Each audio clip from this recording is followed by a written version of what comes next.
Miss Honey joined Matilda outside the school gates, and the two of them walked in silence on the other side of the village, where there were very few motor cars and no more people.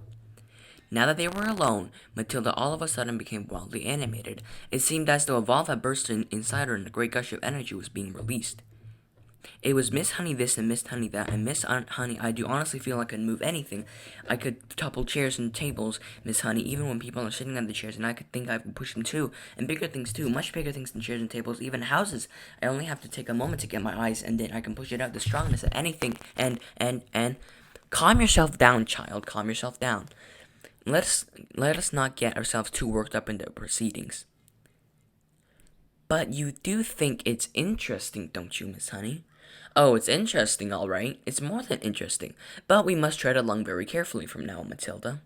Well, why must we tread along carefully, Miss Honey? Well, because we're playing with mysterious forces, my child, that we know nothing about. I do not think that they are evil. They may be good. They may even be divine. But whether they are or they are not, let us handle them carefully. These were wise words from a wise little bird, but Matilda was too steamed up to see it that way. Well, I still don't see why we have to be so careful, she said, still hopping about. I'm trying to explain to you that we are dealing with the unknown. It's an unexplainable thing. The right word for it is a phenomenon. It is a phenomenon. Am I a phenomenon? Matilda asked. It's quite possible that you are. But I'd rather you didn't think about yourself as anything particular at the moment. What I thought we might do is just to explore this phenomenon a little further. Just the two of us together. But making sure we tread things very carefully. You mean you want me to do some more of it then, Miss Honey? Yes, that's what I am tempted to suggest. Goody good, Matilda said. I myself am probably far more bowled over by what you did than you are, and I'm trying to find some reasonable explanation. Well, such as what? Such as whether or not it's got something to do with the fact that you are quite especially precocious. What does that word mean?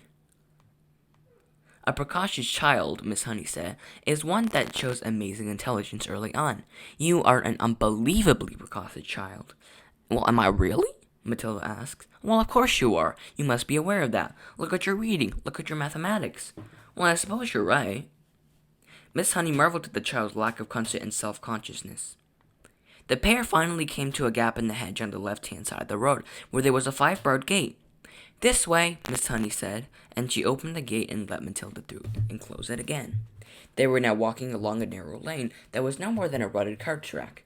There was a high hedge of hazel on either side, and you could see clusters of ripe brown nuts in their green jackets. The squirrels will be collecting them all very soon, Miss Honey said, and storing them carefully away for the bleak months ahead. You mean you live down here? Matilda asked. Yes, Miss Honey replied, but she said no more after that. Matilda had never once stopped to think about where Miss Honey might be living. She had always regarded her purely as a teacher, a person who turned out of nowhere and taught at a school and then went away again. Do any of us children, she wondered, ever stop to ask ourselves where our teachers go when the school is over for the day? Do we wonder if they live alone, or is there a mother or at home, or a sister or a husband? Do you live all by yourself, Miss Honey? Matilda asked. Yes, Miss Honey said. Very much so. They were walking over to the deep, sun-baked mud tracks of the lane, and you had to watch where you put your feet if you didn't want to twist your ankle. There were a few small birds around the hazel branches, but that was just all. It's just a farm laborer's cottage, Miss Honey said. You must not expect too much of it. We're nearly there. They came to a small green gate, half buried in the hedge on the right and almost hidden by the overhanging hazel branches. Miss Honey paused with one hand on the gate and said, There it is. That's where I live. Matilda saw a narrow dirt path leading to a tiny red brick cottage. The cottage was so small, it looked more like a doll's house than a human dwelling. The bricks it was built out of were old and crumbly and very pale red. It had a gray slate roof and one small chimney, and there were 2 little windows at the front. Each window was no larger than a sheet of tabloid newspaper, and there was clearly no upstairs of the place. On either side of the path there was a wilderness of nettles and blackberry thorns and long brown grass. An enormous oak tree stood overshadowing the cottage. Its massive spreading branches seemed to be enfolding and embracing the tiny building, and perhaps hiding it from the rest of the world. Miss Honey, with one hand on the gate which she had not yet opened, turned to Matilda and said, A poet called Dylan Thomas once wrote some lines that I think of every single time I walked up this path. Matilda waited, and Miss Honey, in a rather wonderful slow voice, began reciting the poem. Never and never my girl riding far and near in the land of heartsome tales, and spelled asleep. Fear beloved the wolf in the sheep white hood, loping and bleeding roughly and blithely shall leap, my dear, out of a lair in the flocked leaves in the dew-dipped year, to eat your heart in the house in the rosy wood.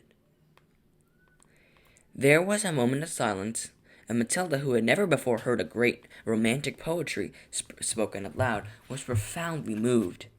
"It's like music," she whispered. "It is music," Miss Honey said, and then, as though embarrassed at having revealed such a secret part of herself, she quickly pushed open the gate and walked up the path. Once they entered, Miss Honey said, "You can get me some water while I light up the Primus. The well is out at the back. Take the bucket." "Here it is. You'll find a rope in the well. Just hook the bucket on the end."